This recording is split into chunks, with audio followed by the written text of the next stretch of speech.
হরে কৃষ্ণ বন্ধুরা, সকালকে শুভেচ্ছা জানাই কৃষ্ণপ্রিয়া উইথ মিতালি চ্যানেলে। আর যারা নতুন দেখছো তারা অবশ্যই লাইক শেয়ার সাবস্ক্রাইব করবে এবং বেল আইকনটা প্রেস করে দেবে, যাতে আমার নতুন ভিডিও আসলে তোমাদের কাছে নোটিফিকেশান চলে যায়। তা সমস্ত সেবা পুজো সারা হয়ে গেছে, সকাল হয়ে গেছে এবং আমি চলে যাব রান্নাঘরে। আজকে আমি বানাবো এঁচোড়ের চপ। তো এঁচোড়ের চপ তোমরা অনেক রকমভাবে খেয়েছো, কিন্তু আজকেরটা একটা নতুনত্ব বলে আমার বিশ্বাস। তো আমি প্রথমে এঁচোড়গুলোকে কি করছি, সিদ্ধ করে নিয়েছিলাম এবং সেগুলোকে ভালো করে একটু করে মেখে নিচ্ছি। এটার জন্য আমি হাতটাই ব্যবহার করব, কারণ পরিষ্কার হাত। আর এরপরে আমি ওর মধ্যে দিয়ে দিলাম ভিজিয়ে রাখা সাবু, যেটা আমি রাত্রেবেলা ভিজিয়ে রেখেছিলাম।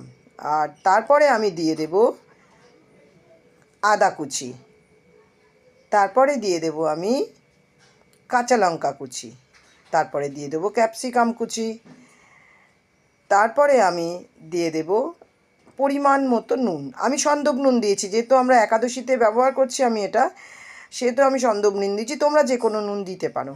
তারপরে দিয়ে দেবো একটু চিনি, তারপরে আমি দিয়ে দেবো গোলমরিচ। এরপরে আমি যেটা দেব সেটা হলো, আমি কিছু বাদাম ভেজে রেখেছিলাম, চীনা বাদাম, সেটা দিয়ে দিলাম। এবার সবগুলো উপকরণ, আরেকটু দিয়ে দিলাম লেবুর রস।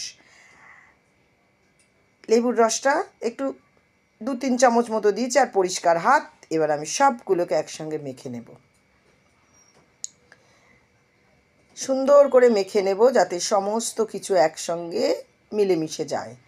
তো এক্ষেত্রে একটা কথা বলার, যে আমি কিন্তু এর মধ্যে বেশ খানিকটা তেল এবারে কড়ার মধ্যে আমি দিয়ে দিলাম গরম হতে, এবং চপগুলোকে আমি গড়ে নিচ্ছি ভালো করে, হাতে প্রেস করে করে আমি গোল গোল করে নিচ্ছি। একটাই কথা বলার তোমাদের, তোমরা যদি এর মধ্যে হলুদ দিতে চাও দেবে। আমি যেহেতু একাদশীতে করছি সেহেতু আমি হলুদ দিচ্ছি না। তোমরা এর মধ্যে হলুদ দিতে পারো, বা অন্য আমিষ কিছু ব্যবহার করলে তোমরা সেটা তোমাদের মতো করতে পারো। অসাধারণ হয় এই চপটা। তো যাই হোক, তেল গরম হয়ে গেছে, চপগুলো দিয়ে দিচ্ছি। আমি একাদশী বলে হলুদ দিইনি, আর দিতে হলে কাঁচা হলুদ দিতে হতো, তো সেটা আমি দিইনি, ব্যবহার করিনি। তো দেখো চপগুলো কি সুন্দর লাল লাল করে ভাজা হয়ে গেছে। এবার আমি চপগুলোকে তেল ঝারিয়ে ঝারিয়ে সব চপগুলো তুলে নিচ্ছি। আবার কিছুটা ভেজেছি, তুলে নিচ্ছি। এই করে সব চপগুলো আমি ভেজে নেব, এবং সব চপগুলো সাবু দেওয়াতে সব মুচমুচে হয়েছে। এবার আমি ভগবানকে নিবেদন করে দিলাম। তো চপ দিয়েছিলাম, আর দিয়েছিলাম আমি সাবুর পোলাও, আর দিয়েছি আম। এই ছিল আমার আজকের ভোগ। তোমরা সকলে ভোগ প্রসাদ দর্শন করো এবং ভগবানের কৃপা লাভ করো। আমি এখন প্রসাদ পাবো এবং একটা বিশেষ কাজে বেরিয়ে যাব, কারণ আমি একটু বড় একটা জায়গায় বাজার করতে, কারণ আগামী 11 তারিখ রবিবার নৃসিংহ চতুর্দশী আছে। তো আমাদের ইস্কন ভক্তিবৃক্ষের ওটা অনুষ্ঠান। তো সেই জন্য অনেকটা বাজার, আমি সমস্ত মাতাজিদের সাথে 2-1 জন যাবে, তাদের সঙ্গে সেই বাজারটা করতে চলে যাব। বেরিয়ে পড়েছি, প্রচণ্ড রোদ, ছাতা তো নিয়েইছি, দেখতেই পাচ্ছ। বাসে উঠে গেছি এবং জানলার ধারে বসেছি, আর আমার সামনেই বসে রয়েছে আমার মাতাজিরা, এবং আমি চলে এসেছি। এখন নেমে গেছি আমরা একটা বড় মার্কেটে।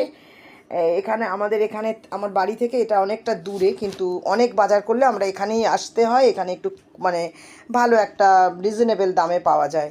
তো মাতাজিরা আগে এসেছে মুদিখানার বাজারগুলো নিতে, অনেক বাজার তো মাতাজিরা নিচ্ছে, আমি একটু বসে বসে ভিডিও করছি। এবার ওখান থেকে স্লিপ দিয়ে আমরা চলে এসেছি, সমস্ত বাজারগুলো করব। চলে এসেছি আমরা একটা গামছার দোকানে, ওখানেও পুজো বলে ওখানে 10টা গামছা লাগবে। তো যাই হোক, মাতাজিরা বসে আছে, আমি ভিডিও করছি, মাতাজিরা হাসাহাসি করছে যে আমার কাজ শুরু হয়ে গেল মিতালির, এরম বলছে।